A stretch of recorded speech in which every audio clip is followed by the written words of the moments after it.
bonjour à tous, vous avez demandé du soleil, et ben vous aurez de la pluie. Voilà, voilà, c'est ce qu'on a tout le temps, j'en ai marre, j'en ai marre. Je pense qu'on est beaucoup dans ce cas-là, hein. C'est compliqué cette année, c'est comme ça. Hier soir, on a eu une très grosse pluie, sachant qu'avant le terrain était déjà en partie inondé. Donc bah écoutez, petite vidéo rapide pour voir les dégâts. Et là je vois déjà que ça faisait quelques jours que j'étais pas venu au potager, j'avais déjà remarqué les taches, mais là l'aubergine, plus ça va, plus c'est galère, mais bon. Et la plupart des feuilles sont quand même, en tout cas les jeunes feuilles sont en bon état, mais là, les anciennes feuilles, elles souffrent.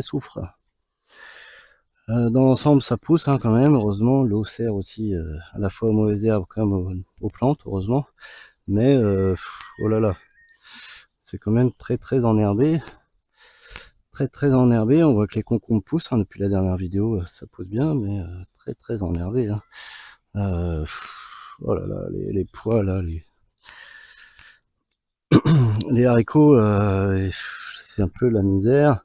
Alors ici, c'était inondé il y a 2 jours, avant même les grosses pluies. Enfin, il y avait bien plu, bien sûr, mais avant même la grosse pluie d'hier, c'était déjà très inondé. Je vois que le sol a quand même bien réessuyé, donc bon, il y a des petits trous dans les pois chiches, mais c'est pas bien grave. Mais en tout cas, il y a des mauvaises herbes, mais le sol, il n'y a pas de flaque, donc ça réessuie bien, c'est pas mal. On sent que c'est un peu humide, hein, c'est très humide au sol, mais ça réessuie. Il y a limite de l'eau à la surface, mais ça réessuie, donc c'est le principal. Normalement, ça devrait pas pourrir mes plants. Donc, contrairement à cet hiver où c'est resté des jours et des jours, là, ça réessuie, heureusement. Bon, là, une invasion de kénopodes, et comme bien sûr, je peux pas désherber, parce que le terrain est détrempé. Donc, passer un outil là-dessus, c'est compliqué. Je peux pas pailler, parce que sinon, j'ai peur des limaces. Donc là, les plants commencent à être assez grands, je vais pouvoir pailler. Mais jusqu'à présent, je faisais attention pour éviter d'attirer les limaces, sachant que mes plants étaient très jeunes, très fragiles, très peu développés à cause du temps et quelques galères. Donc voilà, je préférais pas prendre de risques, on va dire.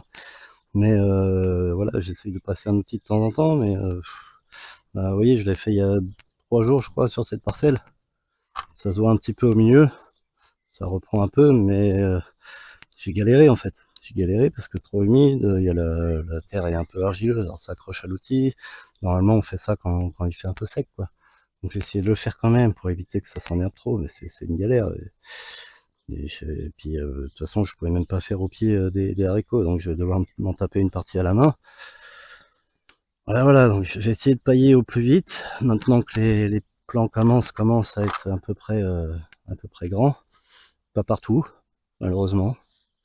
Tout n'a pas pris comme je voulais, donc forcément pas partout. Mais bon, en tout cas, voilà, on dit que les oignons aiment pas trop l'eau, hein. Ça se porte à merveille. Les premiers plants que j'ai mis qui sont plutôt beaux dans l'ensemble. Et les petits que j'ai mis après qui reprennent bien de la vigueur, donc c'est parfait. C'est parfait. Tout n'est pas acheté, heureusement, hein. Mais bon, voilà, c'est compliqué. Bon, je voulais vous faire un petit topo rapide, très rapide, qui me servira aussi pour mon historique, hein, mais c'est pas génial, mais au moins ça vit, on y arrive petit à petit. Et bon, c'est quand même une galère pour désherber, mais bon, c'est pas grave, on s'adapte. Bon, quelques galères cette année, beaucoup de galères, mais on va y arriver. Allez, bisous, bonne journée.